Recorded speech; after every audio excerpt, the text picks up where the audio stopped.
My name is Jim Thomas, and welcome to the Fitness Management Update. Our topic today is member retention and member service in your gym. And there's some things that you can do that can dramatically impact your customer satisfaction and their level of engagement in your business. Number one on our list here is you want to make sure you've got some kind of a new member nurturing program. And by nurturing, what we're meaning here is how do you keep your new members interested and engaged in the program? The salesperson took them through, got them excited. They've got some goals. They know why those goals are important. Now, how do we keep this at the forefront? How do we keep them interested? How do we keep them engaged? So, a good example of a new member nurturing program, is we like to see that new member use the gym 20 times first 60 days.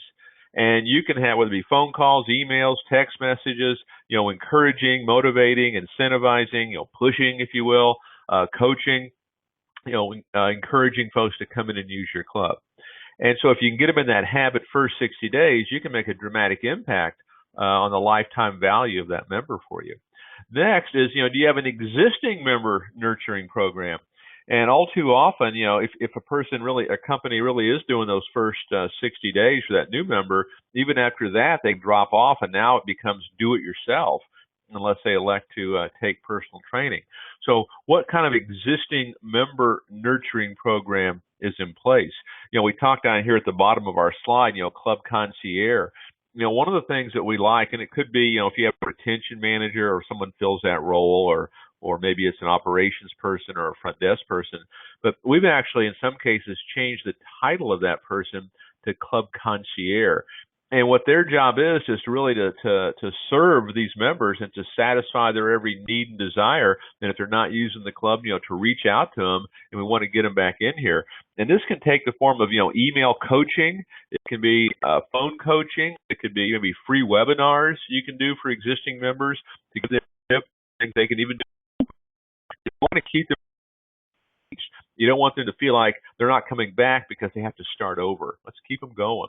So make sure you've got a new member, an existing member nurturing program. What you're looking to do here is you want to keep these folks interested and you want to keep them engaged.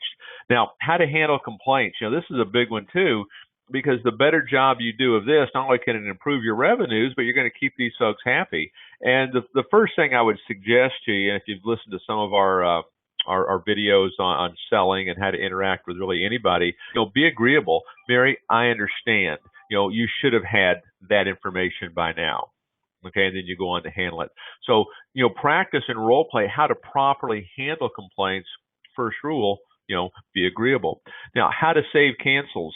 Too many folks that, when a customer comes in to cancel, they just cancel them and off they go. Have a set up exit interview sheet that not only helps to understand, the good and the bad of, their experience as a member, but have that lead back into what their goals are, why those goals are important, and resell based on problem solving and resell based on solutions. But also when it comes to, saving cancels, you might have folks that are, moving out of the area. So can they, transfer that membership to a close friend or family member, perhaps? So, get a full strategy in place, and sometimes your member who's leaving for maybe legitimate reasons can help you, literally save that account by, transferring it to a close friend or family member. The other thing on some of this is with your member service, and how do we service these folks, and how do we keep them interested? How do we keep them engaged? One of the things that we like is the use of what we call the 10-minute board. And the 10-minute board would be out there on your workout floor, and it's going to have, the dates and the times. And literally every member in your gym, they get 10 minutes a month with a trainer. They just simply can sign up for it. And so not only does it go a long ways toward giving a lot better service to your existing members, it also can become a lead personal trainers, making sure we do that properly. And then lastly, as we talked about earlier, have that mindset of being that club concierge. You're that concierge. You're there to get their questions answered. You're there to keep them interested. You're there to keep them engaged, keep them coming back for more. Because, unless they're coming in using it, A, they won't stay, but B, even if they did keep paying for it, they're not going to buy personal training. They're not going to buy apparel. They're not going to buy beverages. They're not going to buy gift certificates. They're not going to be involved in your business. So take a look at this. This can make a significant difference in the health of your gym. My name is Jim Thomas, and this has been the Fitness Management Update.